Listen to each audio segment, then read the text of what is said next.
This is Wayne. This is Wayne. Okay, I just hit record. Hi, Daniels. Hello. Hi, Neil. Thanks for having us. When I hear you guys talk about each other in the same interview, I always hear you say Quan, Scheinert. So I wondered if I should go Daniels to both of you, Quan to one of you, Scheinert to the other. Is that the best is that the best way to talk? Yeah, that's good. That sounds great. That leaves no room for mistakes. Yeah, Quan and Scheinert have different number of syllables. They sound so different. Well, I heard Jamie Lee Curtis ask you if it's Daniels or the Daniels, and you said, is it Jamie or the Jamie? Right. You've done your research. She's the Jamie, and we are just Daniels. Yeah. Exactly.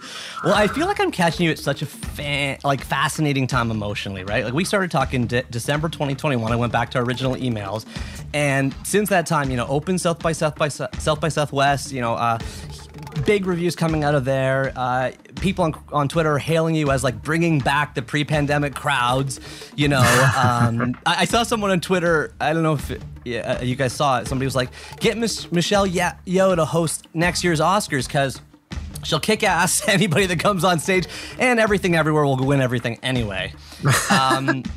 So you're not. You just retweeted.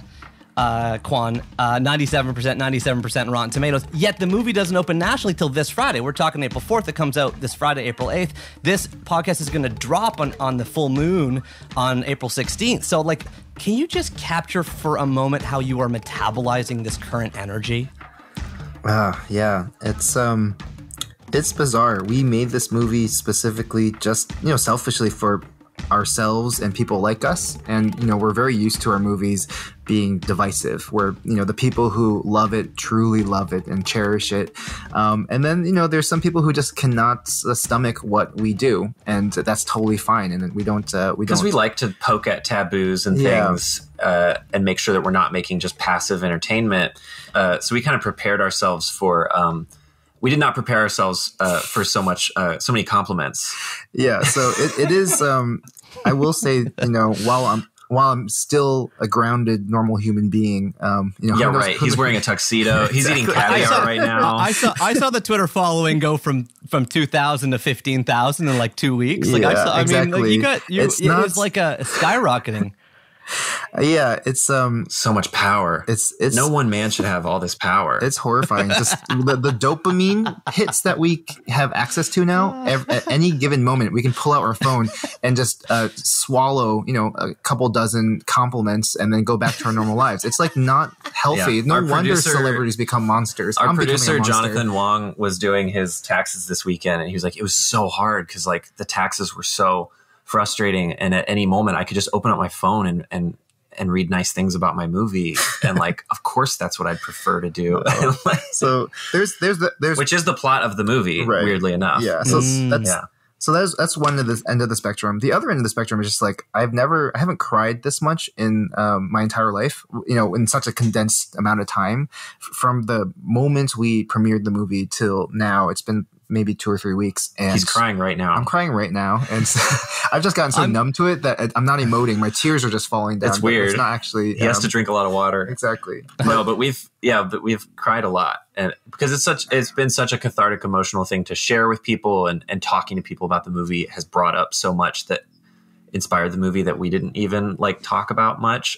Yeah, it's honestly I've already received everything I wanted from making this movie. I've maxed out on the reward and the fulfillment of making a film, and I'm ready to crawl back into a hole. I don't want any more praise. I don't want any awards. I don't want to do the awards ceremony thing.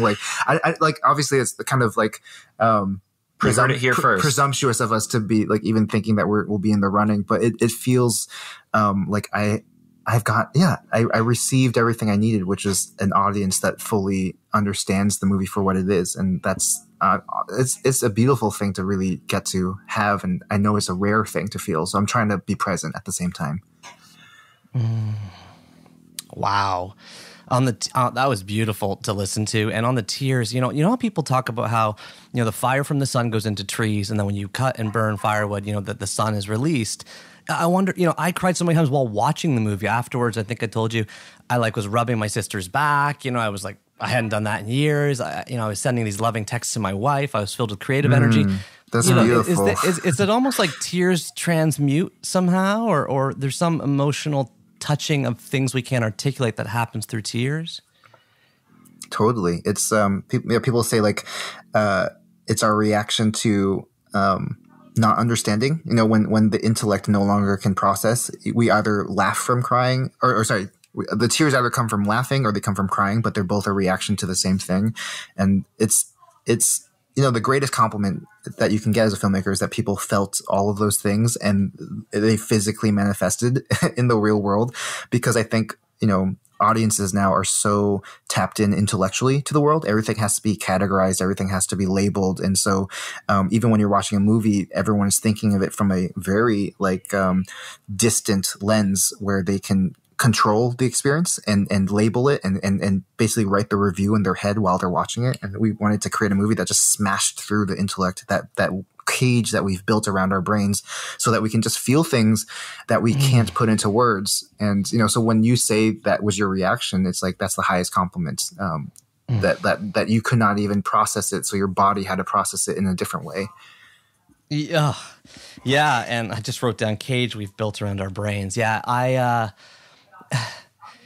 that's so interesting, because I asked you originally, how are you metabolizing this moment, knowing that that this moment won't exist starting Friday. I mean, because it just hasn't been released. The movie still hasn't been widely released yet, as crazy as it sounds, And so, we were lucky enough to hang out with Quentin Tarantino, chapter 82 of this podcast, and I went to the interviews. There's a transition that happened. You know what I mean? Even in, how people dress, how they perceive themselves, how much power they have in getting meetings, the budgets they get, right? So it's like that's a lot of other change that also you have to think about suddenly navigating. There's just to name drop some other awesome filmmakers. We got to meet Spike Jonze one time, who's like a hero of ours. Yeah. And he gave us this wonderful advice the week before Swiss Army Man premiered at Sundance, which I think applies to more than just filmmaking. But he was like, I recommend that you sit down and journal about what your movie means to you before you start promoting it or reading reviews or talking in Q&As, because it'll become something else, and the world takes it away from you. It becomes the world's and sometimes a year later you forget what the movie even meant to you in the first place, And we took that to heart, and I feel like it applies with so many other things too, of just before your wedding, sit down and journal about it, or before you finally release some project or just to be wait, and now we're in the middle of this kind of giving away of our movie process. Yeah. And it's been, it's wild. It's interesting that you say about the wedding, because Leslie and I have a picture on our wall of our, perfect sunset, holding each other's hands on a golf course, right? And it looks, and then when we talk about our wedding, we're like, remember how we were both starving, but I hadn't seen you, you hadn't seen me, and I sent up half a turkey sandwich? That's the thing we talk about. Luckily, because we journaled verbally, but I never thought of that before yet. Yeah, it seems so obvious now you say it. Totally. Yeah. Sometimes I'm like, we're talking about all the nice parts of our film, but there's all these memorable, clunky warts to the process that I'm like, I don't want to forget those. And sometimes I feel like we're starting to describe the rose-colored glasses version of the last 5 years. Especially in press. In press, you kind of have to, which is that's such a disservice to how people talk about the creative process sometimes. Holding on to just how those turkey sandwiches, exactly, the turkey sandwiches of the past 5 years. It's true. It's a great metaphor for that. Here's 5 quotes from your movie that jumped out, and I want to just caveat this by saying, I was on my iPhone in the dark, trying to not look away because the screens were, flipping so fast, and I was, so I might have butchered some of these, but here are 5 lines I saw on screen or quotes I picked out. And you can expand, explain, elucidate, or just pass. Okay, whatever you feel. Or make fun of you and be like, you got it all wrong. Next. Okay, sign in the laundromat. For best result, use 3 loads. That's Jason Kasvardy, one of his favorite things to do. He's our production designer, and he doesn't care too much about like perfection, and in fact he just loves noise and chaos and things that are quirky, and so he's always searching for signs and searching for ways to incorporate like his weird sense of humor. He's like a vintage collector of objects, and so I remember when we walked into that laundromat, he was so excited because there were already tons of weird signs on the walls, and he was like, "Ooh, I'm just going to add more." Nice. Well, that's what I noticed when. Yeah, go ahead. Sorry. I was going to say, now that you say it, it's actually instructions to the audience. You should watch this movie 3 times to fully experience it. Yeah. Well, that's funny you say that because I have a plan with somebody else to try to see it tonight. So this is actually after seeing it with my sister last week. So I can completely relate. There's so many things I want to revisit. And that also, by the way, when it zoomed out of the parking lot, I was like, why is there a PT Cruiser? Like the PT Cruiser caught my eye. Same kind of way. We were like, what would Jenny Slate's character drive? And we're like, not a normal car. That's her car. Yeah. Okay, number 2. Our institutions are crumbling. No one trusts their neighbor anymore, and you stay up late wondering how we can get it back. Yeah. Yeah, it's very funny. This was a reaction to the fact that the Alphaverse, the sci-fi version of the multiverse, we kind of wanted it to be like a boomer version of narrative of like. In some ways, we call that the "Make America Great." They're like the "Make the World Great Again" crowd. Because on the one, but we wanted to conceal it, and make it seem slightly appealing, but ultimately, like it's kind of a unhealthy worldview. Yeah, it's because like the idea that like the world is crumbling and institutions are falling apart is very true or palpable right now. Everyone feels it, and so. In some ways, it's like gracious. It's a gracious way of looking at the MAGA crowd. It's like, you're right. The world is crumbling, and that's it's scary, and we're all scared. But the way that we think things should be moving is forward and not backwards. We should not be looking to the back and to the past, trying to reclaim some idyllic version of the past that never existed. And so this movie is kind of playing with all that stuff and just being like, yes, the world is falling apart, but maybe we should like take this as an opportunity to look forward and find what actually matters in the mess. Yeah. Thank you for sharing that. I totally saw it I guess I'm one of these people that want to get it back. I kind of a bit more of the want to get it back crowd. Interesting. Yeah. In terms of trusting your neighbor, right? That I want that back for sure. Yes, totally. Yeah. It was a weird. Editing that scene during the pandemic was wild, like, because we got to it and we were like, oof, this hits home harder than it did when we shot it 3 months ago, because we shot the movie pre-pandemic and then edited during the pandemic. Yeah.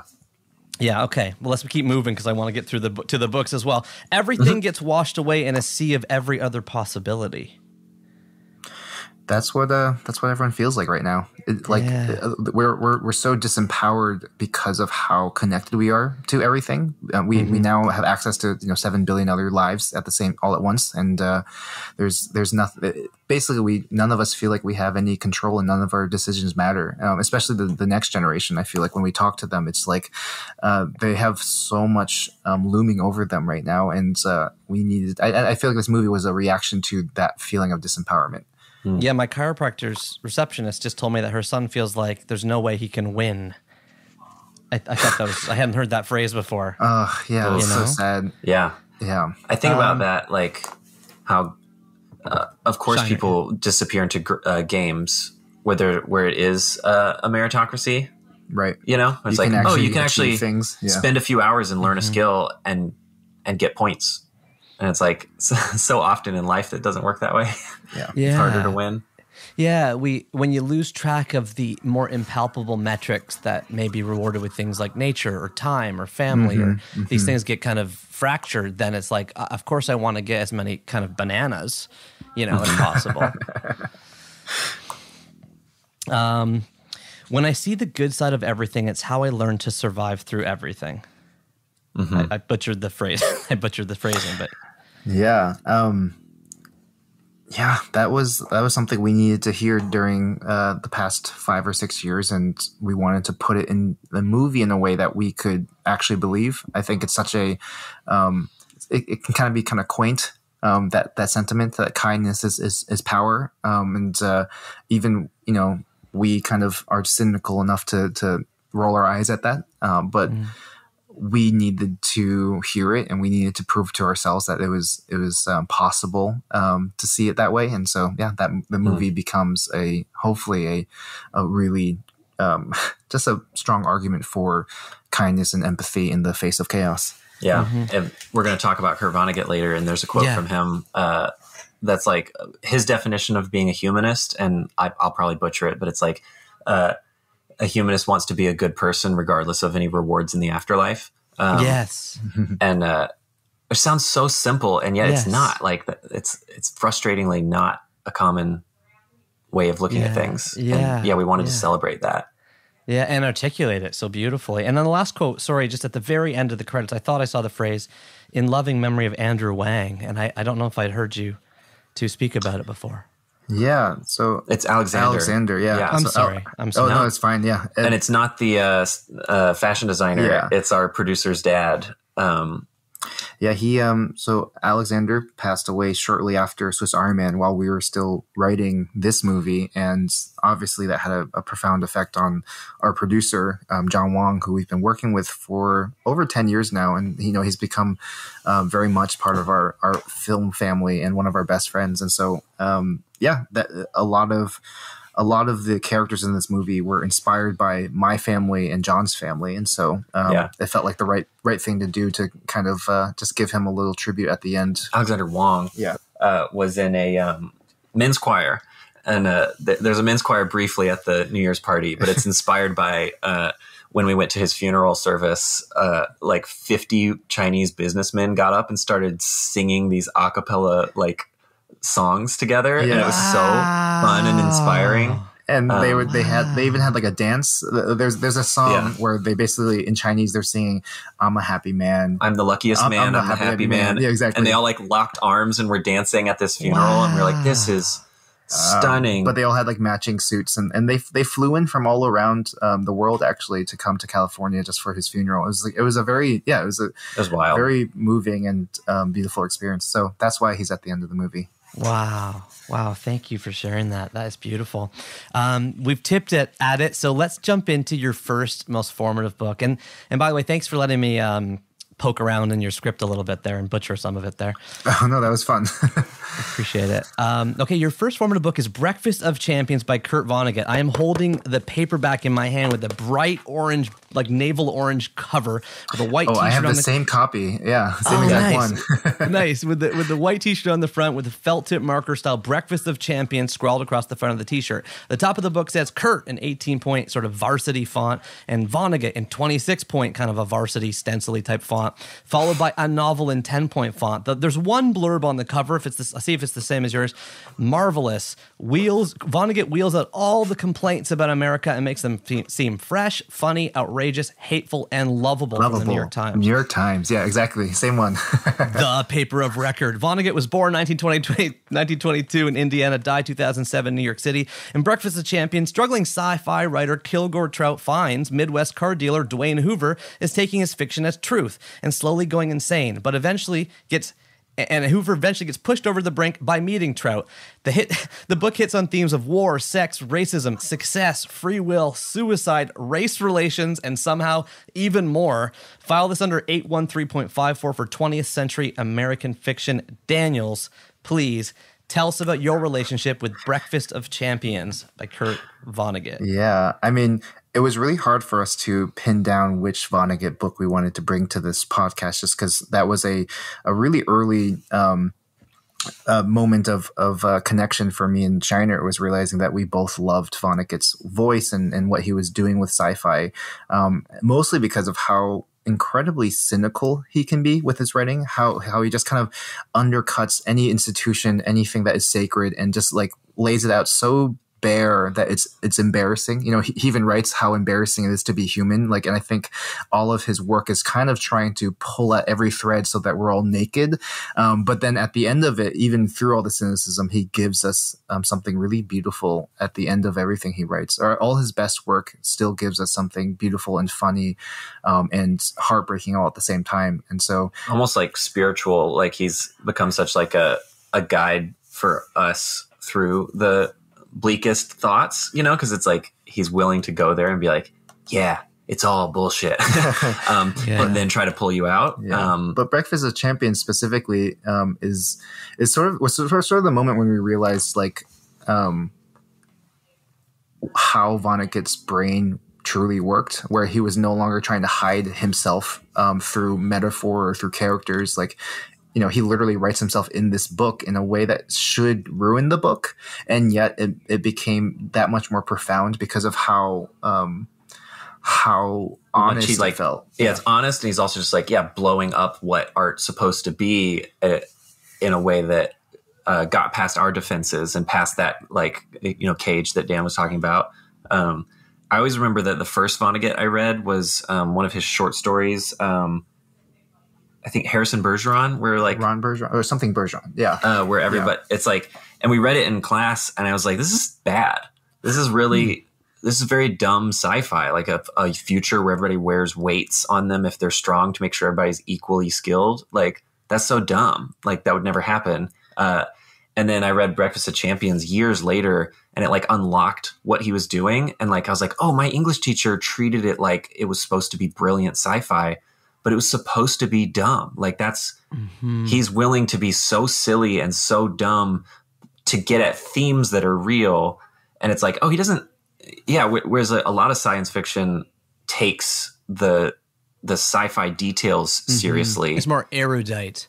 And then brushes over the themes. And it's like, anyway, I'm not sure what it's about, but there's a bunch of cool spaceships with names that are fun. And it's something unlocked in my brain, and it became my favorite version of sci-fi. And I started devouring everything he read because I was like, oh, I'm allowed to laugh and feel emotions at the same time when I read this, you know? Wow. Yeah, just you know, for anyone who hasn't read the book, the opening chapter, he draws a picture of an asshole and says, "This is what a picture of an asshole looks like when I draw it." You know, and like he just doesn't. It's that high and low brow combination, that collision that really inspired us, and you can see in all of our work now. Yeah, for sure. And I also think it's almost like. You know, he has that famous quote about how he doesn't use semicolons, you know? I don't know if you remember that. Yeah. But I'm curious about the sort of motivation side of things, because we talked about it a little bit at the beginning, kind of how you're feeling right now. Well, this book, obviously, New York Times bestseller over a year. There's 250,000 reviews of it on Goodreads, which means it's his third most popular book after Slaughterhouse-5 and Cat's Cradle, if you take that as a comparable for that or whatever. But he didn't like the novel. He said he gave it a C on Charlie Rose. He thought it was terrible. And it kind of reminded me of your tweet on April 1st, Quan, when you said, as one of the directors of this movie, can I say it's overhyped? You know? And I'm just like, what's the balance inside yourself between what, you know, we talked about making sure that what everybody says doesn't become what you say, but how do you also, what will drive your next film? It's famous that you turned down that sort of big Disney Plus, you know, blow 'em up movie to do your own thing. So I'm like, how do you stay on that treadmill now? Yeah, I think one of the really contradictory things that you have to do as a creator is you have to have the humility to allow the world to speak to you in a way that you can, you know, reflect back into honest art. You know, you have to basically have that humility of like, you know, Vonnegut saying that's a C+, or me saying like this movie is overhyped. Because if you don't have that humility, you won't listen. And when you're not listening, you're not actually going to make something that will truly resonate with other people. And so you have to have that on one hand. And on the other hand, you have to have the hubris to be like, my words, my art deserves to be seen by millions. I deserve to have millions of dollars to and boss around hundreds of people to make this thing. You know, it's like so it's kind of crazy making this tension. And it's a great question. Like, I don't know what we do next because I need to. I mean, both of us, we both need to just kind of process how the world is reacting to this movie and to us in a way that is healthy. And we're not there yet. Right now, all of our processing is very unhealthy. It's yeah, it's definitely feeding a lot of hubris. But then also, you know, the imposter syndrome in me is like, God, why? like right now, everyone's like sending us screen grabs of the fact that like Letterboxd on letterboxd.com, we're the #1 movie of all time, like narrative movie as far as like average rating goes, which is so stupid. And it's so silly to even be comparing movies in that way. And it kind of hurts. And silly for us to like, be on that list when our movie's not even out. Yeah, exactly. We're we shouldn't be allowed. It's like the IMDb film that has a 9.4 rating, but it's got like 12 ratings kind of thing. Exactly. Yeah. We have like 16,000 reviews, which is okay. Sounds like a lot. No. But Parasite has like a 1.5 million reviews. Exactly. So it's like still a drop in the water, and we know it's going to go down in a few months, or we hope it goes down, because I don't want. Honestly, I don't even want to be part of this conversation of like what's the best movie of all time. I like that wasn't our intention, and I think it kind of takes away from what we're trying to do with this movie, because like if you go into a movie thinking this is going to be the best movie of all time, you're not receiving it for what it is, which is such a bummer. So but anyway, Breakfast of Champions, it's better than C+. Yes. It's a solid, but I will say one of the best things about this book is that he says it in the first chapter, is like, I think this is crap, I'm so sorry, but I needed to get this all out of my brain. Yeah. And then like near the end of the book, he even like talks about like it feels like an intentionally bad book done for therapeutic reasons, but then as you read it, I have the same therapeutic experience that I think he got from writing it. And it's like, which is such a unusual kind of read. Yeah. I've been really into Steinbeck, the past 10 years. So I've been reading his stuff, but then alongside they published his journals of like his work diary basically. And I love reading it as someone who just struggles with the writing process, because Steinbeck, one of the greatest in our country, like 90% of his diaries is just him shitting on himself and being like, I am the worst writer. What did I do? Why am I wasting my life? And like, the really funny thing about this book is it's basically Vonnegut writing something great while also including his diary in the middle of it. There's like literally like an aside in the book where he says, I really don't like this book. I'm really afraid of what people are going to think. And then he says, and I'm really afraid that I'm going to kill myself like my mother did. And it's just like, fuck, man, what are you doing? Like, what is this? This isn't a narrative. This is something else. It kind of transcends it because of how honest he's being. There's no pretense. There's no metaphors. It's just what it is, which I found so beautiful. To insert into people that may not know this, Kurt Vonnegut's mother in real life did die by suicide by taking pills. This book came out in 1973. Kurt Vonnegut did attempt suicide in 1984 by taking pills. And his son was diagnosed with schizophrenia and bipolar. He was one of the first early advocates for mental health, actually. In 2002, he went on stage at Harvard with his son and his memoir talking about getting mental health more prominent. In 2002.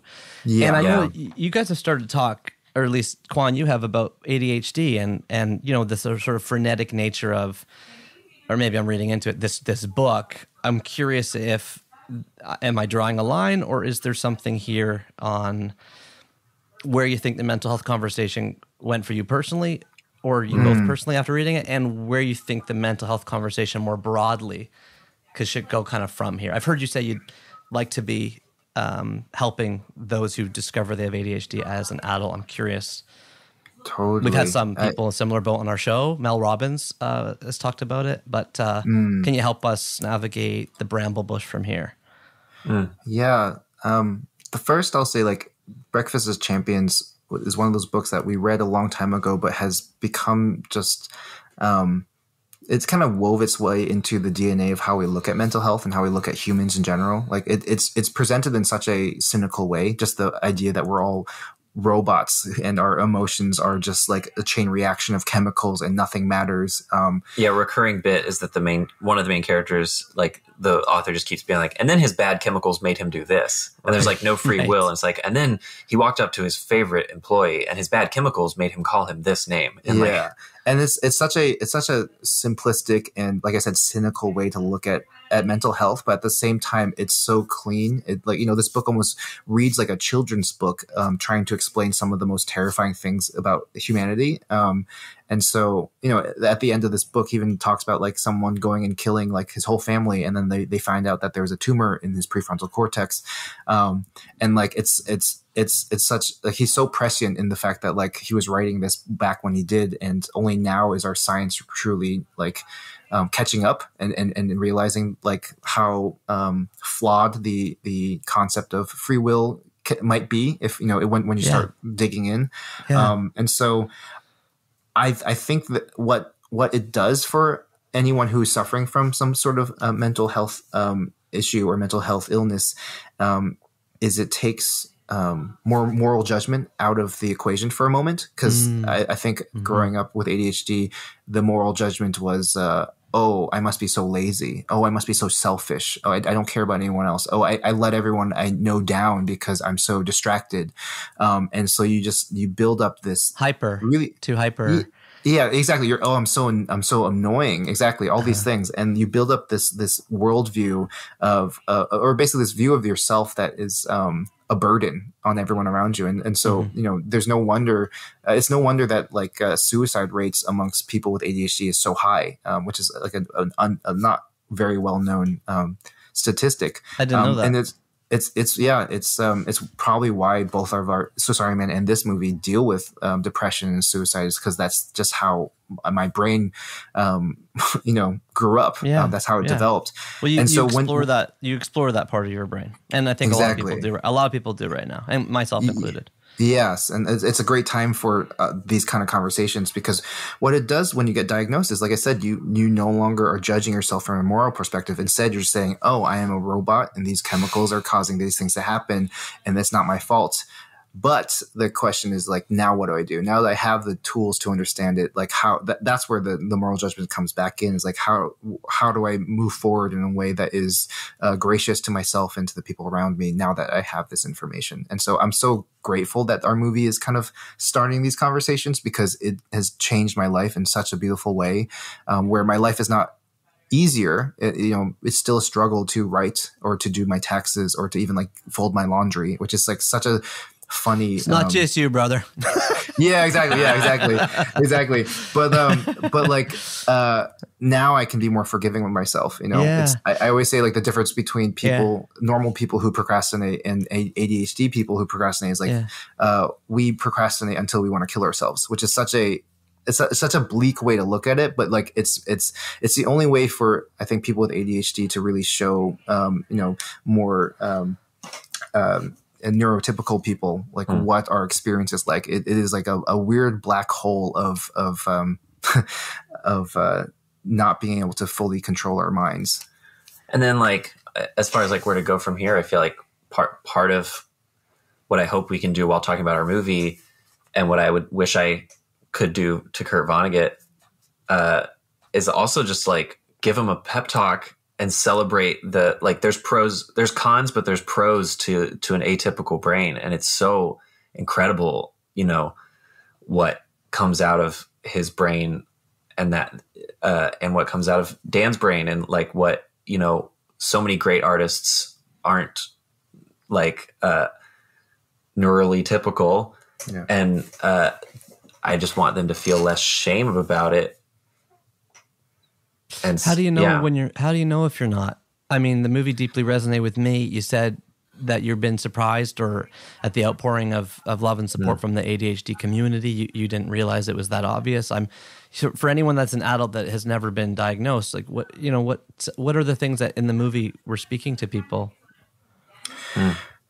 I mean, first of all, when you watch the movie, it's just like the pace is wild in a way that I feel like when I meet someone after a Q&A who has ADHD, they come up to me and it's like, this feels like what my brain is doing constantly. And I'm so happy to see that this exists. For some people it's exhausting and it's too much, and that's fine. But for the people who have to live with ADHD, like it's been really cool to see how. Yeah, it's comforting to be like, I have a brain that works like other people, and that's okay. So that's one thing, just like the actual craft of it is very much like could only have been made by someone with ADHD. But, there's a line in the movie where one of the characters is saying this to Evelyn, our main character. He says like, you are the worst version of yourself. The reason why you are perfectly the reason why you're chosen as our hero is not because you're great, but because of all you have so many more disappointments, so many more letdowns and failures than any other version of yourself in the universe. And like, even though, you know, that isn't true in the movie, like, you know, obviously that it kind of played off as a joke, but I know a lot of people with ADHD can relate with that feeling. It's like, I am the worst version of myself. I have given up on everything I started, and I do not know what is my worth or my value in this world. And so I think like little things like that are things that people with ADHD really feel seen by, which is really interesting, because it's like, you know, it wasn't the intention, it just happened to be what I was thinking or feeling at the time. And you can fact check me if I'm wrong here while we're doing our PSA, but you know, a lot of times boys who act out in school get diagnosed. But there's a lot of underdiagnosed women. Yeah, a whole generation of women who and a lot of underdiagnosed folks who just quietly struggle in class, you know, and quietly don't participate. Maybe over a certain age even. And it's and that's another, you know, misconception, is that you're like you're hyper and interrupting class if you have it. And it's like, no, like Dan was just kind of quiet and self-deprecating in class, you know. But that's because I hated classroom settings, and so I'd just be working on my own stuff in the back, you know, in my notebooks or whatever. And so but there's so many people like me and who basically have grown up without realizing it with ADHD, and like now I think the pandemic has given people an opportunity just to see how their brains, you know, really struggle in certain environments. Are you guys in an airport? Oh, you're hearing some nice echoes in the back. No, I wondered if you're in it. Is that like airport announcement? Oh no, it's Dan's wife doing work in the room next door. Oh, sorry. Okay. You're like, you should have been like, sorry, our jet just landed in Davos. We have to get out of here in 5 I wish. minutes. Is it infecting the audio in a terrible way? No. I'm sorry, Quan. I'm sorry. Can you continue? I don't know. I don't remember what we were saying. I think we hit some good. Okay. I think we've given you plenty. That was like your movie. This is a jarring transition to the second scene. Here we go. Let's do it. Your second book is No One Belongs Here More Than You by Miranda July. Published in 2007 by Scribner. It features an incredible, bright, banana yellow cover with the title in very simple, sort of Arial, narrow, rounded font that just says, in lower, you know, largely sentence case, No One Belongs Here More Than You, period. Stories by Miranda July. Nothing else. No blurbs, no stickers, nothing. Miranda July, born 1974, Vermont, is an American film director, screenwriter, singer, actress, and author. Her body of work includes film, fiction, monologue, digital presentation, live performance art. This is 16 short stories in 200 pages. Alice Munro digestible-sized nuggets, but while Alice Munro's stories sail down twisting rivers, these ones twist into entirely new dimensions. Paragraphs leap between times and views, a sudden sexual turn surprises, and if you are like me, while reading it, you'll find yourself flipping back a page or two a lot to sort of replace yourself inside. In every story, there are rich veins of nearly inarticulable emotions running underneath. Daniels, tell us about your relationship with No One Belongs Here More Than You, the book of short stories by Miranda July. Yeah, we both came to this right after college, or like actually during college. This book came out while we were still in school, and I think it was really important for at least for me to read at the time, because I was struggling figuring out like what my voice was as a writer or as a filmmaker, and this book kind of like decenters all my ideas of what like I guess what an author is supposed to be doing with their voice and with their tone, because it's from this very beautiful, innocent perspective that kind of tries to tackle taboos and things you're not supposed to talk about, but with this really profound reverence in a way that like really spoke to me and made me realize, oh, I can be super, super sincere, but in a way that allows me to fully expose myself, like the strangeness, the perversity, the awkwardness of everyone, everything that I am, like can be presented in a way that is really profound. Yeah. I think my brain's just firing on all these different compliments I can give her. Yeah. Go for it. I mean, the closing story alone, just like I couldn't move for like an hour afterwards. Oh my gosh. I think because she comes from performance art, she has like a fearlessness to like what her idea of a short story is. And there's something so freeing about that, and reading stories that like are funny and perverted and profound, and they're not aspirational characters. And I think it took me a little while as a young adult to learn to love discomfort in art. And like this was like a pretty big one where I was like, I love this and it's making me uncomfortable. And you know, and the next day I'd be thinking about a story and be like, oh, I'm thinking about it more because it poked at something, you know, as opposed to just like, you know, a movie that made you feel good or a book that made you feel good. And it wasn't until like, you know, college-y town that I think both Dan and I started unabashedly chasing that kind of work, you know, and being like, oh, I don't want to be a comedian who just makes people laugh. Like, that's kind of just, the fast food of art. I want to like say things and poke at things and get into provocative nooks and crannies. I will say that like after reading this, maybe junior year, sophomore year, I forget. That was around the time when I met Shiner in an animation class, and I think Emerson some of my College Emerson. Emerson College. But you can bleep that out because they cost too much. You know, I don't want kids going too deep into debt. You know. But so much of the work that came out of me right after reading this book was some of the stuff I was most proud of in college. And actually it was the thing that kind of I don't know if this is the right word, attracted Daniel Scheinert to me.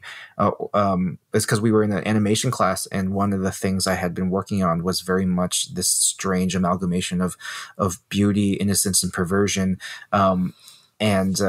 He reacted to it, and kind of what was the project specifically? Oh, it's this great short film that Dan Kwan never finished called Laundry, about a man who has insomnia, and so he strips people naked and does their laundry, and that helps him sleep at night.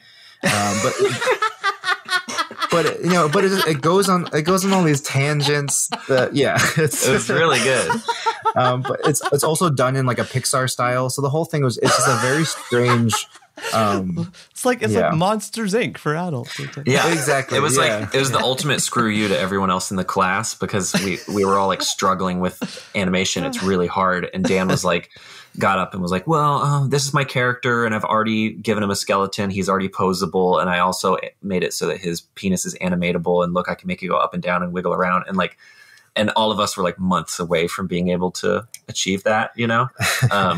It was so impressive, but then also the story was impressive. Yeah. Right. Yeah. So in some ways, like this book inspired the thing that maybe attracted Shiner towards me just a little, or ingratiated him towards me, because I think our initial first reactions our first impressions of each other were not kind. You know, he talked too much. He talked too much, and I talked too little, and we judged each other from afar. Mm-hmm. Even though your fifth tweet ever of all time in 2010 says, Daniel Shiner, remember that name and get his autograph now before he's famous. Or I'm paraphrasing, but it was something that was 2010. Wow, you went digging. You said that? It was probably a reaction to Shiner's improv. I think, I went to one of his improv classes, and not classes, but one of his performances with his troupe. And it was a mind-blowing experience, just how irreverent the whole thing was. So maybe that's what that was a reaction to. I don't know. Yeah, well, I'll read you the tweets. April 2nd, 2010, all lowercase, Daniel-freaking-Scheinert equals going to be famous sooner than you think, ! Bah ha ha ha ha, period. Ask for his autograph next time you see him, period. Wow, fanboy. 2010. We were working on our first music video together at that point. Oh. You were like interning at DreamWorks. Yeah. But we hadn't released it. I wonder why I said that. Yeah. That's so funny. I mean, so we got to beautiful. that. We got to that place. We got to the presentation in class of the movable penis. Can you feel what's the gap in the middle? Where was the first move kind of thing? For us collaborating? The first date. Like, what's the first date?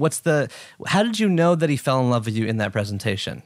I mean, the thing we've, while, trying to revisit our story, like the thing we keep coming back to is that there were a lot of little things we liked about each other. And then we both had a job as teaching assistants at a summer camp where kids had to make movies. And our job was to supervise middle and high school kids as they make movies. And that summer with that job, we realized we had a ton in common. Like we both really love teaching, and we had like really intense camp counselor vibes, or summer camp counselor vibes, where we would like constantly be trying to like one up the kids and be like, oh, that's a good idea, but you could make it crazier. What if we make that blow up? Let me go get a car. Let me, and that was, and then after work, we made our first thing together that was 100% just us making it, like writing it and shooting it and editing it together. Was that the sweat video? It was Swingers, and it was like us playing on a swing set. I saw that. Yeah, that was great. And named after the movie Swingers by Jon Favreau, which I've never seen. I tried to watch it, I just couldn't get through it. But I still don't. Just couldn't get through it. I love that. I still don't know if that's a good movie. I don't think it is. That is too funny. But anyway. Listen, I wanted to ask you at some point in this conversation, and this seems like a good enough time as any, about exploring consciousness, because Miranda July's stories are so loopy, like the Vonnegut stories. They veer so wildly. I mean, a character can get married and divorced and have an illicit foursome like in the same sentence. You know what I mean? Even the very first sentence of the whole book I thought was fascinating. So the opening sentence of the whole book is, "It still counts, comma, even though it happened when he was unconscious." Yeah. and that's it. It just makes you lean forward and be like, what is she going to talk about? Yeah. And then I think about your movie and how touched I was by it. And I'm like, there are scenes that suddenly snap to two piñatas hanging off a tree that gives the audience a visceral emotional response that come out of nowhere. And I'm like, how do you, when you're writing this into your process, like, to what extent is consciousness exploration part of it? How do you think about getting into many different frames of minds to write from many different angles in a movie like this? Take me into that process a tiny bit if you could. My brain goes to like, I think we've always loved subjectivity, in art. Like we're not like really careful, stay back and observe 10 characters as they behave naturalistically filmmakers. And that art is tougher on us.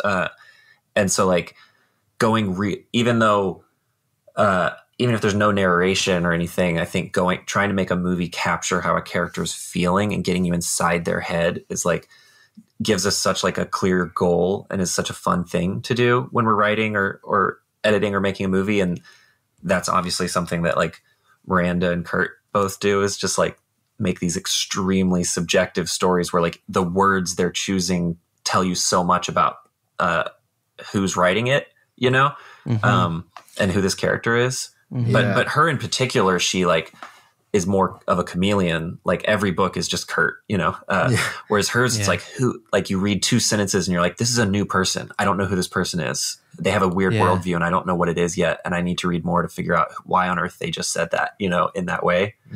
Which is so fun. Yeah, I always joke because people are always asking like, what kind of drugs were you on when you write your stuff? And I say we don't take drugs to come up with ideas or access ideas. We take drugs to turn off the ideas. I use Adderall to kind of slow things down, and I use weed to fall asleep. And it's like my everyday existence is just this constant barrage of strange connections and weaving ideas that kind of fold into each other. And I, my wife is always catching me, she's always catching me talking to myself. And so like, it's a very funny thing because I for most of my life, I didn't embrace it. And I kind of put myself in these really tight boxes to kind of confine, my brain. I was raised very religious, and so there is a lot of walls that get built up and labels that get put onto that got put onto my life and my worldview. And the moment that I realized I no longer believed in God, all of those things fell away, and I was suddenly thrown back into this chaos of just like thinking everything but not having the words to pin them down or the labels to organize it. And so I think because I spent most of my life just in this. My brain was in this box of morality and of like a sort of more traditional worldview. The moment that they got released, it kind of it forced me to stretch out in every direction in ways that like I think some people usually wouldn't want to. So creatively, I think that's a big reason why the ideas are just like so freewheeling, is because I've been holding them back for so long. And then to Shiner's credit, like he is such a curator, like in a way that like I cannot be. Like he can see things and just be like, that is good, let's keep pushing that forward. I like being a cheerleader for my friends' most unproducible ideas. Yes, exactly. He's very much. We're like, you said that thing, it was great, don't forget that thing. Right. Nice. He gives. May we all have a friend like importance. that. Yeah, I know. It is true. I think that's a big part of our success, is how Well, when somebody good he is says at it. let's show you on your knees, waving the 17-inch double dildos, the other person can either say no or, yeah, where are you going with that? Like, what's next? Yeah, it's that improv yes and that he has. Yeah, I do think that neither of us struggle with coming up with ideas, and the harder thing is curating them and coming up with the logic and deciding which ones are worth putting out there. But I always find it sad to read about sad and accurate when people talk about how like we teach kids to be creative Yes. for the first few years of their life. Yes. And then we teach them how to quit being so creative for the next, 10 years of their lives.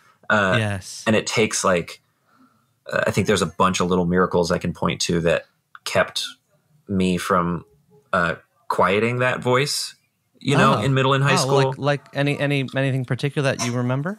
Yeah, I think doing theater was huge. I think my mom was really encouraging. Both my parents were really encouraging of. This is in Arkansas? Of play, Alabama. Alabama, sorry. Yeah, but no, it was wild. I went to like a high school that did like 6 plays per year, and that's not normal in any public school, especially in Alabama. I'm just so lucky I didn't censor myself, and like so many of my friends did, or so many kids do, because school is designed to create, obedient factory workers, not creative people, and that's so sad, because we actually need more creativity and more problem solvers than we need obedient people right now. That's all we got with the machines anyway. That's exactly what I was going to say. One of our friends has her own TV show. It's like a kids animated show, and every now and then she gets like a child psychologist to come in and give presentations, and she sent me this beautiful screen grab of one of the PowerPoint presentations that she was looking at, and basically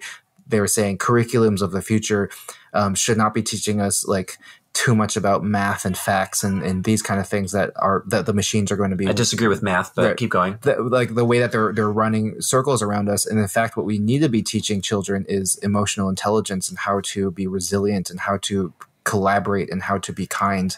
And that should be what in our curriculums. And I thought that was really striking and exciting. Yeah. Yeah. And it's interesting. Yeah. Yeah. Well, you're a new parent, right? Like Quan, you have a child that's he's 3 years old now. 3 years old. And so how do you think about keeping him creative? I don't think he could stop him. It would take a lot of work. Yeah, my son. You're saying your son has no chance of becoming a tax accountant? No. Yes. I mean, on the one hand, he's incredibly creative, but he also has like an engineer's brain where he's also very practical, and he wants to understand how everything works. Like he takes things apart, even at 3 years old. He loves infrastructure. He's he's into lighting, different kinds of lights, smoke detectors. Okay. Like he can walk into a room and immediately tell you if there aren't any outlets in the room. He'll be like, "Why are there no outlets in this room?" Wow. Like as a 3-year-old, he's very in tune to just the way things are connected and how things work. But he's so creative, and I can see this in him, but he gets bored of things really easily, and so he has to find new ways to make it interesting. So a lot of adults ask children the same questions over and over again, and so he gets so bored of the same questions, and so he'll start answering them wrong on purpose, or he'll start answering them with the words slightly, like he'll just make up a word that sounds like the word that he's supposed to say, and he laughs, so he's already just like fucking with the systems, because he's so even the system of language, because he's so bored of doing the same thing twice. And I think some parents wouldn't clock that, and they would be like, no, you're doing it wrong. But he's lucky that his parents are the kind that are like, oh my God, you're brilliant. You know the answer and you're getting it wrong on purpose. Yeah. That's incredible. Right. Yeah. Like, yes. Yeah. Oh, there you go. There's the answer right there, is to put the mistakes on the fridge. That's our movie. Okay, and now we're going to do another hard left turn here, and let's go to another formative book. Let us go to Sex at Dawn, The Prehistoric Origins of Modern Sexuality by Christopher Ryan and Casilda Jeta. By the way, has another subtitle depending where you buy it. The other subtitle is How We Mate, Why We Stray, and What It Means for Modern Relationships, which happens to be the one I have read and have loved. Oh my gosh, this book blew my mind. From 2010, Harper Publishing. Depending which cover you have, there's either a woman holding a leaf over her vagina, and she's not wearing anything else. It's hand-drawn, kind of ivory, kind of a charcoaly kind of background.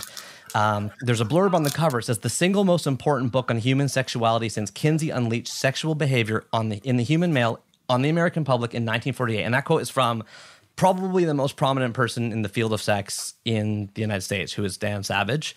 Maybe him or Esther Perel, one of the two. Yeah. Christopher Ryan, born 1962, is an American author of PhD in psychology. He's written for numerous magazines and papers. His wife, Casilda Jeta, who's an MD, co-authored the book. She is described really, really wonderfully, which I can't seem to place right now, as having like, oh my gosh, it's the kind of thing you don't want to mess up, but it's like the eyes of this culture, the looks of this culture, and living in this culture. But I don't want to get that wrong, so I'm not going to say it.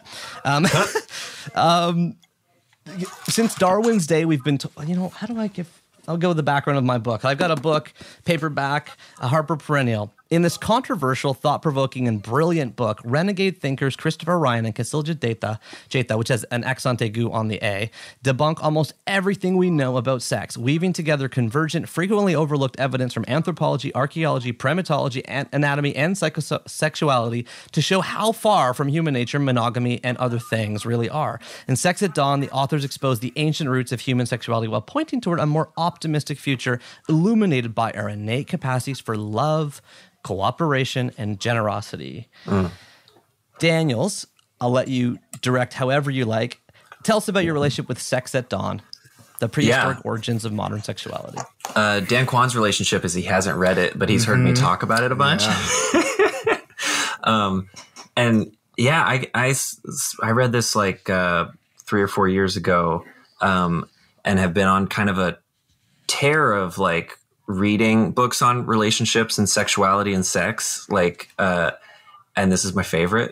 I think we've, as you can tell from our other two book choices, like always been kind of fascinated with like sexuality, but like I think when it's kind of playful, it's easier to come at it where there's like a joke to it. And for some reason I was always too nervous to ever like sit down and read about it or think about it like seriously, Yeah. And so like reading books like this, I was kind of, mind blowing. 'Cause we're not supposed to talk about sex. And then if we do, it should just be a joke amongst friends. Right. Right. Or you share intimately with one or two people kind of thing. Yes. Totally. And your therapist.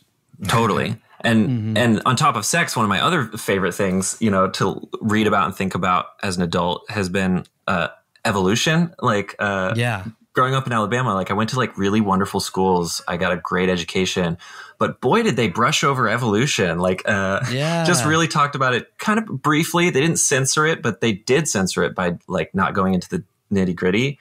And so sorry to say this so openly, but you were taught evolution in Alabama in the 80s. In the 90s, early 2000s. Yeah. Okay.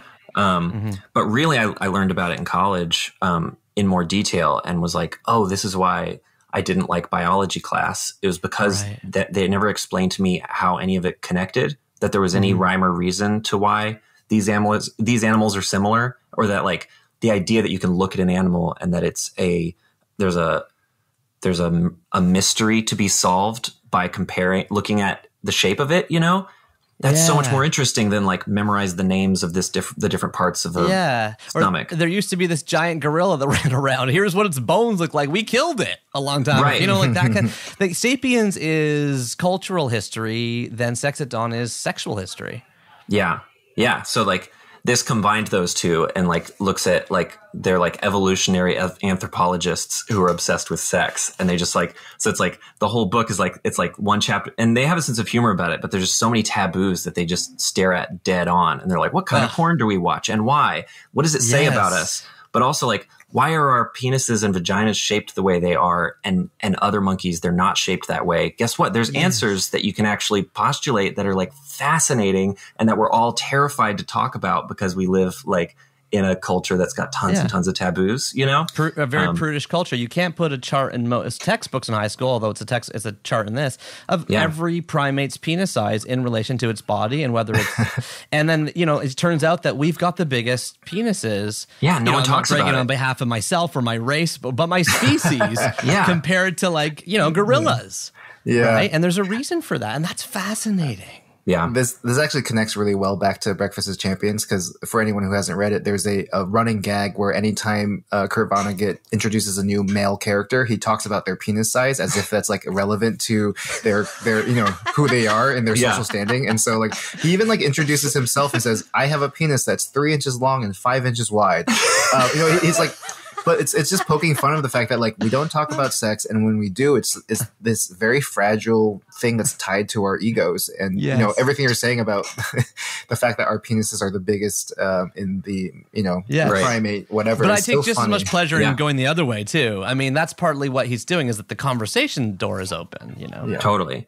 Yeah. So to just kind of like part of the reason I wanted to pick this book is also because Dan and I just love reading like pop science books that are filled with like provocative hot takes about society and culture and stuff. And so like this was one of those, you know, and then, you know, we'll come to each other and be like, guess what I read? But yeah, this was one of those for me. And, you know, to kind of spoil the big thesis of it, which I think is important to do, it's like, you know, essentially arguing that we're not, it's talking about human nature and saying that like human beings aren't innately monogamous creatures. We're horny. Like we're the horniest animal. Like we're some of the horniest mammals on the planet. And that's what we've always been like. And there's a reason. And the reason they put forward is that like we are egalitarian, sharing social creatures. We're not innately like built to like silo off in our little nuclear families and protect our children from the other people's children. Like we evolved for millions of years to live in. It takes a village. Yeah, as a village, like the takes a village thing, like, and then, you know, beyond the kind of taboo of like, wait, we're, you know, we're not inherently, you know, good at fidelity, and that's why everybody cheats on each other. Like that is a scary thing to talk about. But the beautiful part of the book and the beautiful part of the, you know, pitch of it is that like human nature is something to be proud of. We are innately social creatures that help each other, that share. Like there's nothing to be ashamed of if you're kinky or you're gay. In fact, that's why we as a species are that way, is because it made us stronger, because, you know, we're not stronger than a mountain lion, but when there's a team of 50 of us and we share all our food and we raise each other's children, we're kind of an unstoppable species. Anyway, no kink shame, no gay shame, no poly shame, no anything shame. And the epigraph of the book emphasizes this completely. Your children are not your children. They are the sons and daughters of life's longing for itself, by Khalil Gibran. However, the 1-star review on Amazon, that's the top of 3,500 reviews. This book is 4.5 star, 3,500. But the number 1 review is 1 star from Julie in 2019. She's 99,000th ranked reviewer, so I don't know if we can take her seriously. But she says, do not let this book convince you to try open relationships or polyamory. Monogamy is social technology that allows for healthy family formation and provides the paternity certainty that women need to feel safe and protected in child rearing, and that men need to fully invest in their offspring. Maybe we are not naturally monogamous, but monogamy ensures that everyone in society gets a partner. With open relationships and polyamory, the structure breaks down. Yeah. I mean, I don't disagree with like some of that, you know, that like it's like a nuclear conversation, you know, that like meaning like a bomb, you know? Yeah. Even the Will Smith stuff, they're talking about his relationship with his wife all the time as criticism of him in the conversation. Yeah. Yeah. But I think that like baked into like people, the shaming of, you know, non-monogamous people is also shaming of anyone who gets a divorce, anyone who's a child of a divorce, you know, gay people, like communities, or even like adopted children, you know, like there's this like normative thing of like, you need to have a partner and you need to have a child. It needs to be your child biologically. And that otherwise you're a failure as a human. That part I find really upsetting, you know, because it's like, wait, like a majority of people have like mix and match families. It's of some design, you know, shape. I wonder. So okay, I haven't read the book, so this will be kind of fun to just. I love it to play in my brain for a little bit as an outsider. I read reviews. I read some Spark Notes. If I don't even know Spark Notes exists, but you know, like that version of. But one question I have is, and I think about this a lot whenever people talk about Sapiens or any book that kind of looks to the past to see like, okay, what were we as a community? How did we interact and why we have strayed from that in modern society as a criticism or whatever. And I just think about the Dunbar number and the fact that like our animal bodies and animal brains were only able to support, you know, 150 to 200 people before the community starts to break down and our ability to relate with other human beings starts to break down. And I feel like a lot of what you know, Julie on Amazon is talking about is the kind of the fact that when we were at 150 to 200 people, it worked and it was beautiful and there was this very communal aspect to the relationship. Still works in a small company or an elementary school. Yeah, exactly. Yeah. And then once society got too big, and I think this happened in all aspects of society, not just sexuality. We had to create new rules because the natural order of things was no longer working. The incentives were wrong and things were sort of breaking down. And that's why, you know, everything is the way it is. But now we're at a place where, we have the science, we have a lot more of a better understanding. We have the language to kind of peel back and try to basically examine why we are the way we are. And I'm wondering if there's like now that we have this understanding, if there's a way for us to look to the past while also understanding why we've created these nuclear families, why we've kind of had to label ourselves and put ourselves in boxes for so long, so that we can move forward in a way that like pays tribute or honors both of those, that tension between those two things. Because I'm very curious to see what the next, you know, 100 years is going to look like for us as far as like our sexuality and our culture, as that number of people we're supposed to be containing in our brains continues to grow to the billions, you know. I think it's why I like this book is it's not an advice book, you know. Right. It doesn't, they actually go out of their way to say like, this book's not about whether or not you should go home and try, you know. Nor do they reveal their own sexuality. I didn't start a commune reference of it. Yeah, I didn't reveal. In fact, when I read that they were married, I didn't read that in the book. I don't think. No, I didn't know that. But they do.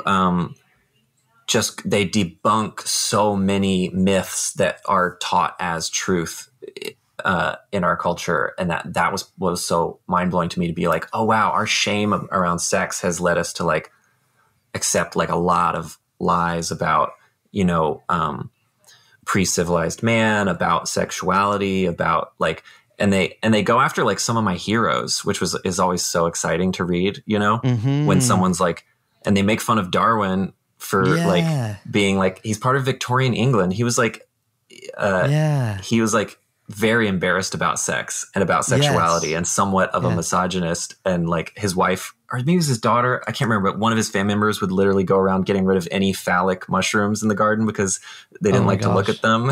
Oh my gosh. Yeah. Or they go after Jane Goodall, you know, like, she's so great. Why would you say anything bad about her? But like, as one of my favorite chunks of the book, they talk about like, you know, her research, people used it to point to the idea that like war is innately human because she saw chimps fighting, like staging a war and murdering each other.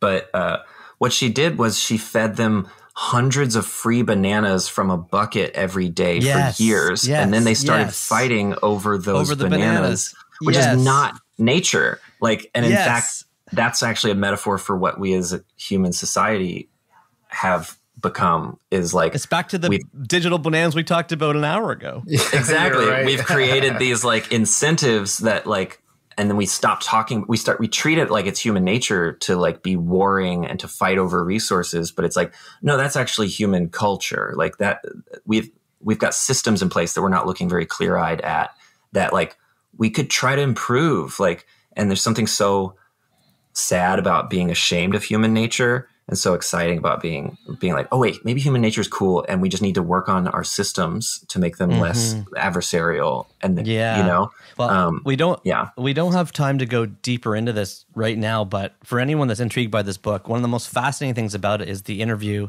the authors do with Dan Savage at the end. And one of the things he references is how in World War II, a pilot crew that was kind of on the verge of getting blown up, they all became intimate with each other's wives in order to figure out a way to create progeny that would be well looked after. And it's really a fascinating case study that you're like, whoa, this book blows stuff open in a crazy way.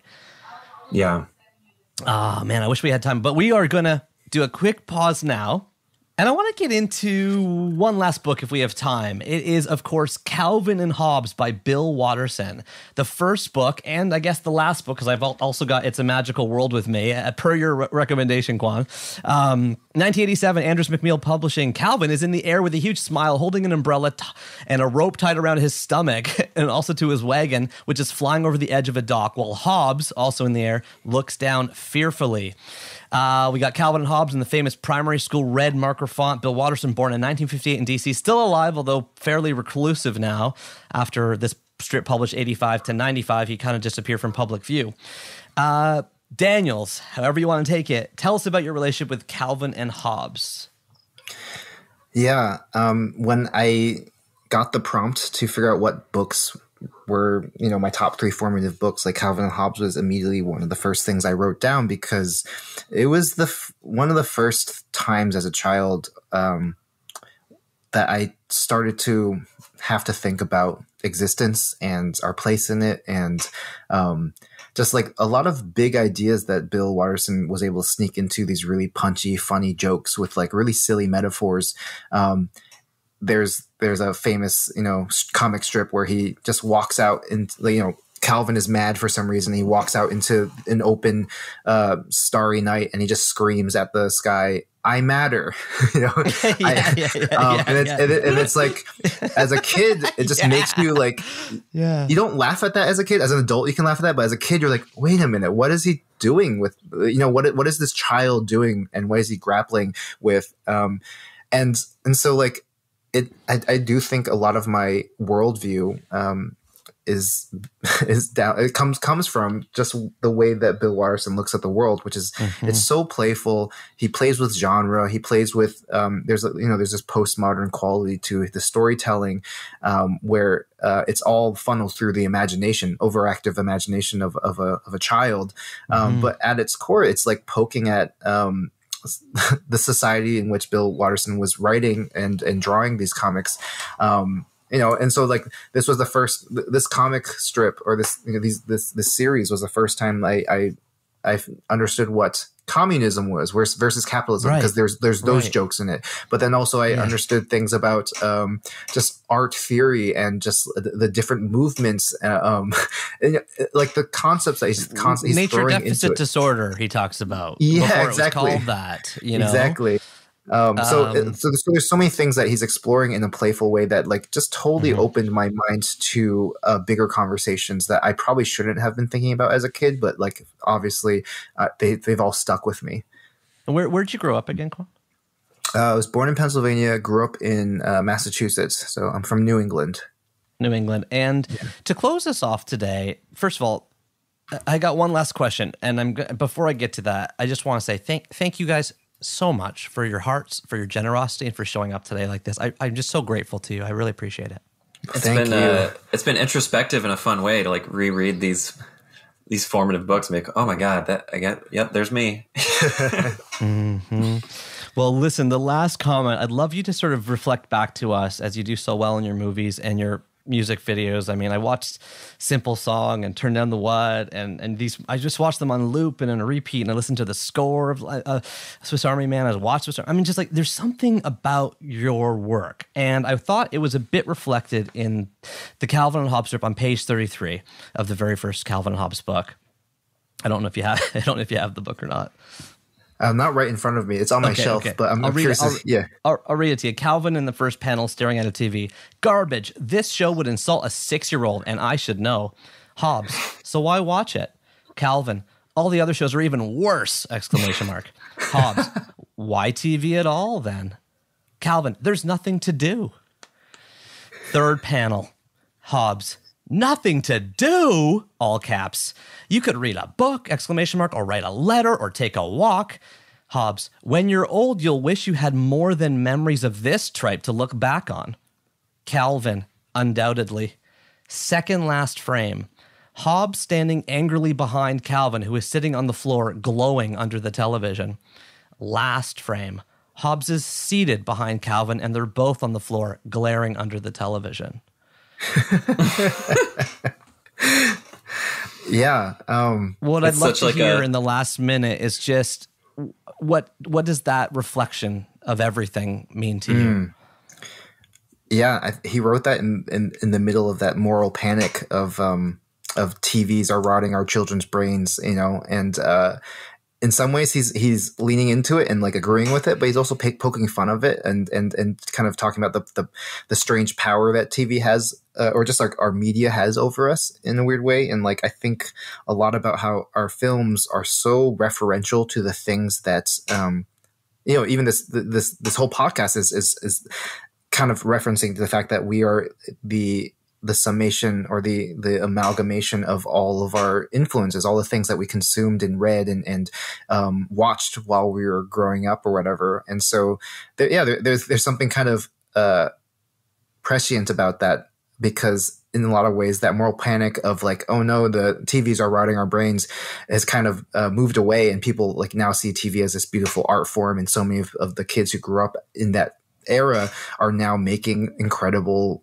works of art and incredible stories. And I think our movie, Everything Everywhere All at Once, is very much like something that is a product of two people who watched too much and read too much and just looked at everything on the internet they could get their hands on. And, you know, through one lens that might feel kind of sad, or like, oh, we're not actually experiencing the real world. But through another lens, like that is the real world now. We live in this world that is kind of post-physical and kind of the fictions and the other realities that are colliding with our brains at all times is now woven into how we look at the world. So I don't remember reading that comic strip, or the one that you're talking about, the little comic strip, but it's funny to think about now. Yeah, I think we have a recurring thing where Dan will go find a Calvin and Hobbes strip and be like, oh, they did it first. And it'll be like something from one of our movies or a conversation that we just had that felt so profound. And then it's like, there's just so much that he managed to sneak in there and chew on that like still resonates and that has like worked its way into our lives. Mm-hmm. And yeah, I mean, there's a word for that. I looked it up recently. It's cryptomnesia or something like that. Whoa. Cryptomnesia is like when you forget that you're stealing something from someone else and you mistake it for your own idea. Like going through Calvin Hobbes, going through Miranda July, going through Vonnegut, it's like, oh my gosh, we've stolen so much from these people without realizing. When in doubt, we just assume we stole everything. Like whenever people are like, where'd you get that idea? We're like, I don't know, probably stole it. I don't know, but it felt good when we said it. Yeah. But yeah, I think that comic sounds like a lovely, simple way of reflecting on what do we consume.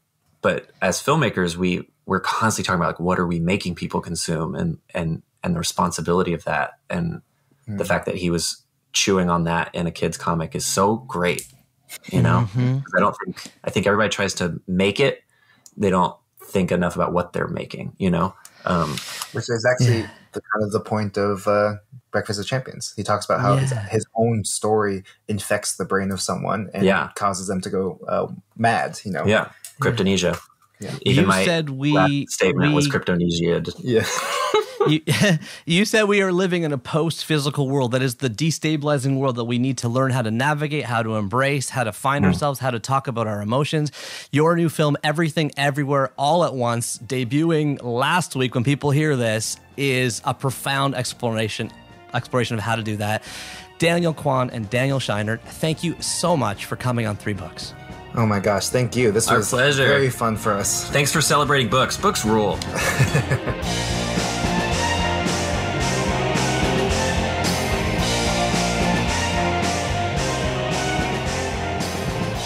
Books rule.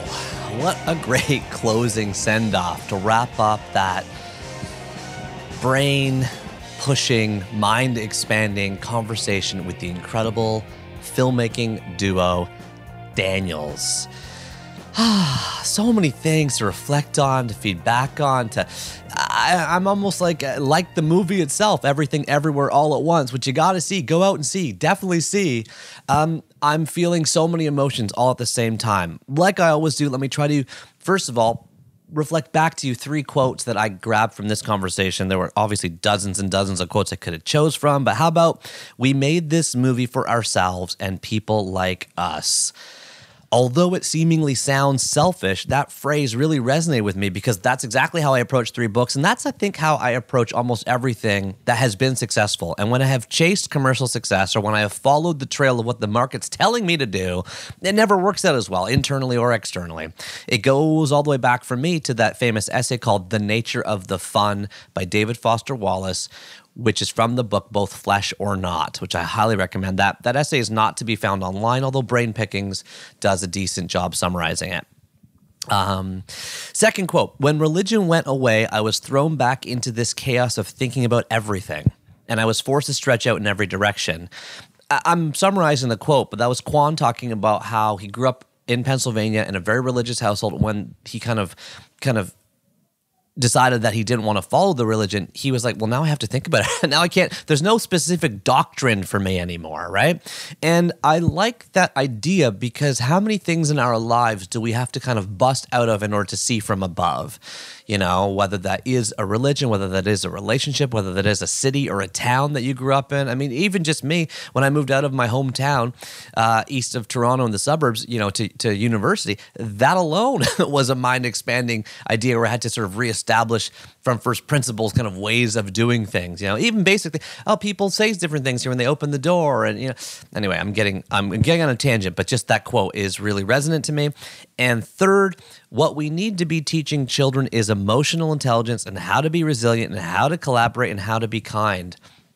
A small list that I think it was Kwan again summarized from a PowerPoint slide that I think some friend at some child psych. So it's like paraphrased, broken telephone down 5 different ways. But you know, how true is that? What we need to be teaching children is emotional intelligence and how we be resilient, how we collaborate, and how we be kind. That's going to be a nice teaser, by the way, for one of the letters of the chapters I've got for us this show that comes from a teacher using this show in the classroom. So we're going to talk a little bit about that. But before we do, I'm very pleased to share that we are adding 5 books to the top 1,000 today. 5 books. How are we doing 5 books? Well, do you remember in chapter 100, I added 1 book that was Sideways Stories from Wayside School by Louis Sacker. And I think I was behind a couple others. You know, I kind of keep track every few. So I'm going to add 5 here. I'm going to add number 703, Breakfast of Champions by Kurt Vonnegut, which, by the way, was chosen by both Daniels. Okay, number 702, No One Belongs Here More Than You by Miranda July. Also chosen by both Daniels. It's kind of interesting that they approach this show in a very creative and unusual way, saying, okay, we'll both pick a couple books and we'll kind of each pick our own. Then I'm going to add number 701, Sex at Dawn by Christopher Ryan and Casilda Jatha. Number 700, Calvin and Hobbes by Bill Watterson, which is the first Calvin and Hobbes. And number 699, There's Magic Everywhere by Bill Watterson. That was also Kwan's idea to bookend the reading of Calvin and Hobbes with both the first and last book in the series. We had some email back and forth on which Calvin and Hobbes, and he's like, you know what, let's read the first and the last, and then we can see what the strip did in terms of its own development, what the characters did in terms of their own development, what the themes did in terms of their own development. Like, as you can tell, like consummate filmmakers, right? They want to sort of figure out how the story unfolds over time. And by the way, that is a really, really nice practice to do. If you're a huge Calvin and Hobbes fan like I am, the strip ran from 85 to 95. Maybe you have all the books like I do. I have most of them anyway. Read the first book and the last book. It's a remarkable way to see an artist's and a character's growth over time. Okay. Thank you so much to Daniels, filmmakers behind Swiss Army Man, Everything Everywhere All at Once. And if you want to go down a rabbit hole, I should also say before I get into other movies, The Death of Dick Long was directed just by Shiner. So there is another movie in between Swiss Army Man, as well as numerous short films. They also, I want to kind of tip you off to the YouTube rabbit hole here. It can get very addictive trying to follow their music videos, kind of like Spike Jonze and Michel Gondry, like feature film. They kind of earn their chops, earn their stripes. What's the phrase? They got their chops wet. I'm getting it all wrong here. But they practiced with music videos. And that was from 2011 to 2017, the most famous of which is the 2013 DJ Snake and Lil Jon song, Turn Down for What, which as of right now has over 1.1 billion, that's with a B, billion views on YouTube. My personal favorites, though, are Tongues by Joywave, Simple Song by The Shins, and Houdini by Foster the People. They've also directed music videos by Manchester Orchestra, Tenacious D, Passion Pit, and a few others. So yeah, there's a lot to, I'm kind of throwing that all in there so that if you want to go to the show notes over at 3books.co/chapters/101, you can find a list of the music videos I just mentioned, as well as links, of course, to the trailer and everything else we discussed on today's show. Thank you so much for joining us for Chapter 101 with the incredible film directing duo and writing duo and songwriting duo, Daniels. Hello, hello. Are you still here? Did you make it past a 3-second pause? Did you hear my neighbors drilling their basement in the background there? If so, I want to welcome you back to the end of the podcast club. Yes, this is one of 3 clubs that we have for 3 Books listeners, including, well, this is the end of the podcast club. We play your voicemails. We sort of read your letters. We kind of hang out together. It's like it's like an after party for the show. And then we also have the cover to cover club, which is the hardcore 3 bookers out there listening to every single chapter of the show from 1 to 133 or to 333 over almost 14 years, 15 years, depending how you count it, 2018 to 2031. And we also have the Secret Club, which I can't say more about. Otherwise, it wouldn't be secret, would it? It wouldn't be secret. If I start talking about the Secret Club, it's not a secret club anymore. I will say that the number one way to find out more is to call 1-833-READ-A-LOT. That is our phone number. Leave me a voicemail. Let me know a formative book. Tell me something you liked or didn't like about the show. Yeah, I always like to keep that voicemail open. But today, for the end of the podcast club, I actually want to do 2 letters, okay?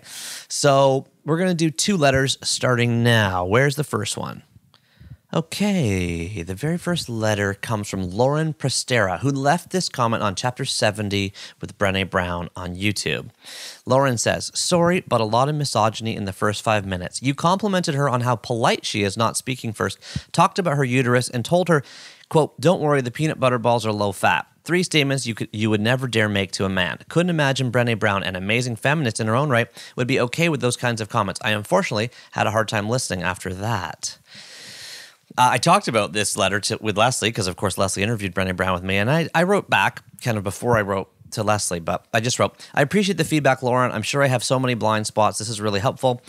Thoughts on your thoughts. Number 1, Leslie, my wife, was making the uterus comments, not me. Obviously, I wouldn't make uterus comments with her because she actually was pregnant and drinking that specific raspberry leaf tea to help tone her uterus. I agree. I don't usually discuss internal organs with people in general. That was me being a bit snippy. I probably shouldn't have been like that. Number 2, the peanut butter ball comments were just because I've heard Brené say in so many interviews that she eats keto-y, and these peanut butter balls were keto-y, so I was just saying that the balls were in the world that she likes, but I 100% appreciate your comments. And like I said, I really do want to improve, and I have a long way to go. Thanks again. And I mean that. Because the other comments are all positive, and I didn't read them on the show. And the reason I didn't read them on the show is because they told me something I already know, or something that I think I know that we do well, or that, you know, it's an area of my self that I'm more aware to. Whereas this, being called misogynistic, was pretty new to me, and so I wanted to sort of think about that in a little bit more detail, which I feel like I have done. Okay. And maybe there's more to say about that. So you can call me up at 1-833-READ-A-LOT and let me know. The next letter comes from Suzanne McCarroll, McKerral. Neil, thank you so much for inviting me into this amazing club. I am a grade 6 and 7 teacher in Ontario and a longtime fan. I've used some of your books in my classroom, including the Book of Awesome, The Happiness Equation, and you are awesome to help my students understand and manage their emotional and mental health. Now I'm listening to your podcast, 3 Books, and I've thoroughly been enjoying the concept. It has been a catalyst for me for returning to a paper book daily. And I have now instituted in the class a mandatory 15 minutes of reading. My, all caps, favorite part of the day, along with most of my students, LOL. But I mean, side note, I think we all loved, was it Chapter 44 with Kevin Maruzik. What do you call it? USSR? Unlimited Sustained Silent Reading. Is that right? I might get that wrong. I also saw you speak at this other time, and I'm using this model from the Happiness Equation. The reason I'm writing today is that I wanted to introduce the concept of the 3 Books podcast as an assignment for my students, and I thought it would be a fun warm-up to hear a snippet of a podcast. I have heard many, but not all of them, and they seem to tackle concepts that are a little over an adolescent's grasp or experience. I was wondering if you might know of a specific chapter of 3 books that would be appropriate to assign as a good listen for adolescents who will be writing about their 3 most formative books. I appreciate all you do, Suzanne. Okay, thank you so much for this letter. This is amazing. First of all, I would highly recommend you don't listen to chapter 101 with Daniels.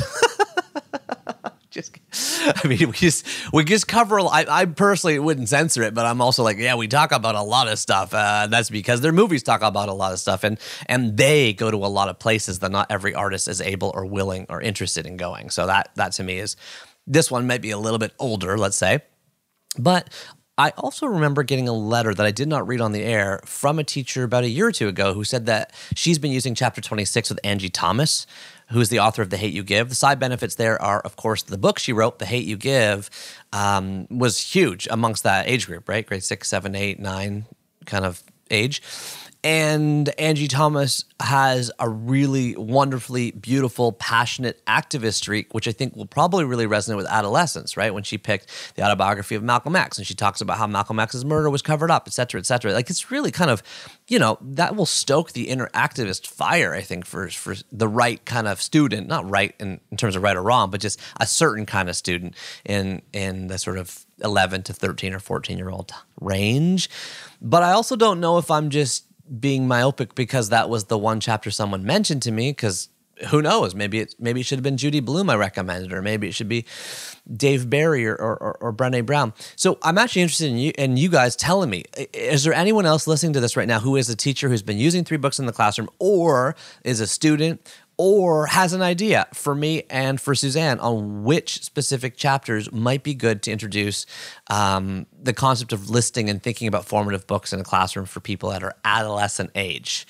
I need your help. 1-833-READ-A-LOT. Give me a phone call. It'd be wonderful to hear from you, or drop us a letter any way you want, whether that's through a review. It's always great to get reviews, but I'm trying not to ask for them because I want to be intrinsically motivated on iTunes or Stitcher or YouTube or wherever.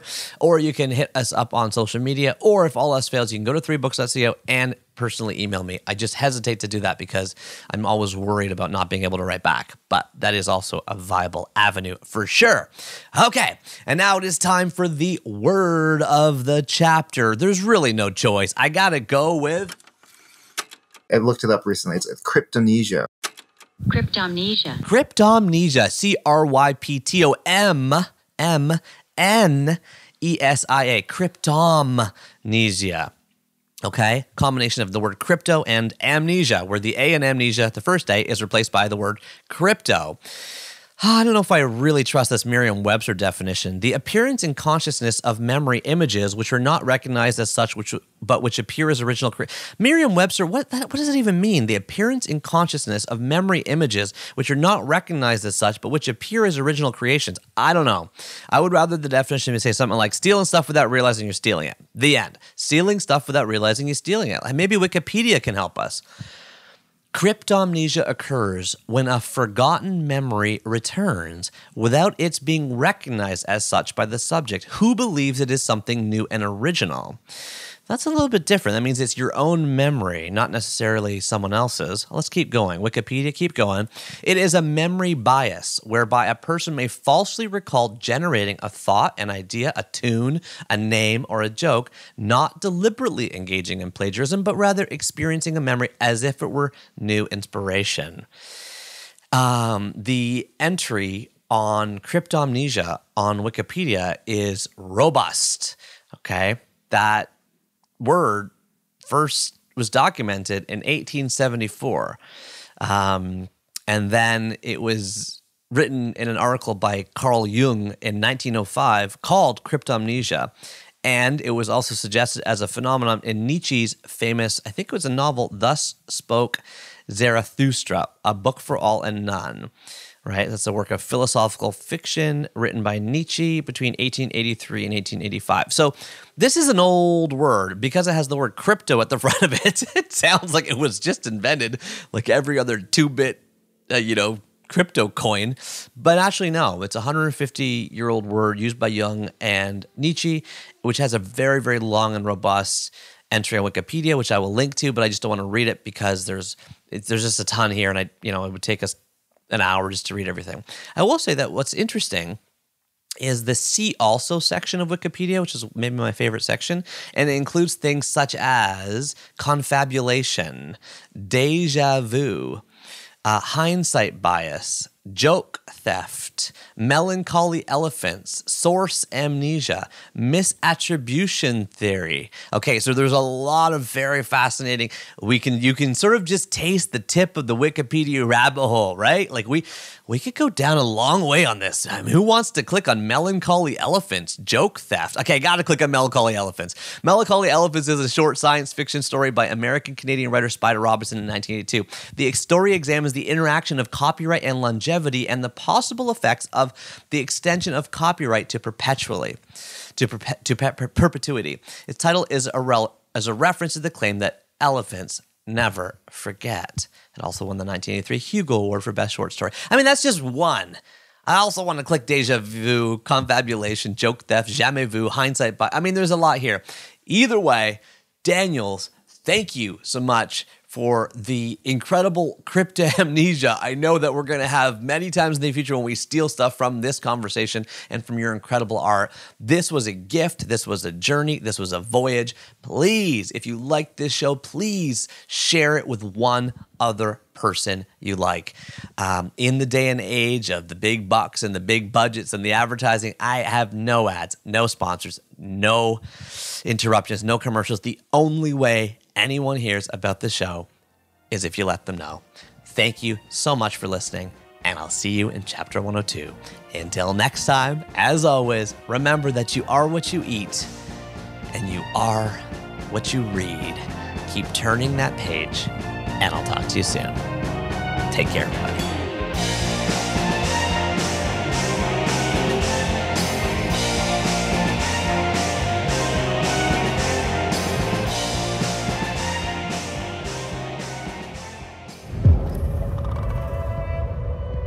Mrs. Wang. Mrs. Wang. Mrs. Wang, are you with us? I am paying attention. Now, you may only see a pile of receipts, but I see a story. I can see where this story is going. It does not look good.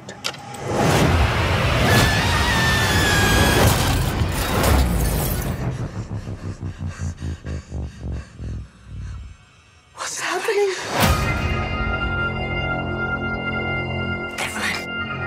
not your husband. I'm another version of him from another universe. I'm here because we need your help. Very busy today. No time to help you. Across the multiverse, I've seen thousands of Evelyns. You can access all of their memories, their emotions, even their skills. There's a great evil spreading throughout the many verses. And you may be your only chance of stopping it. Don't make me fight you. I am really good. I don't believe you.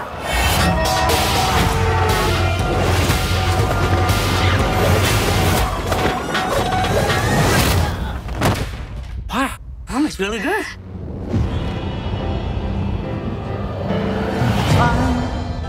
He's waiting in the wings. The universe. He speaks of senseless things. Is so much bigger than you realize.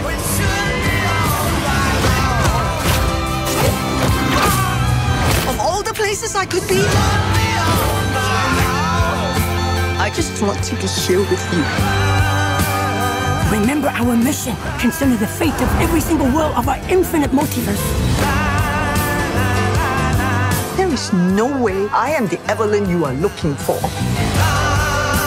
Every rejection, every disappointment has led you here to this moment.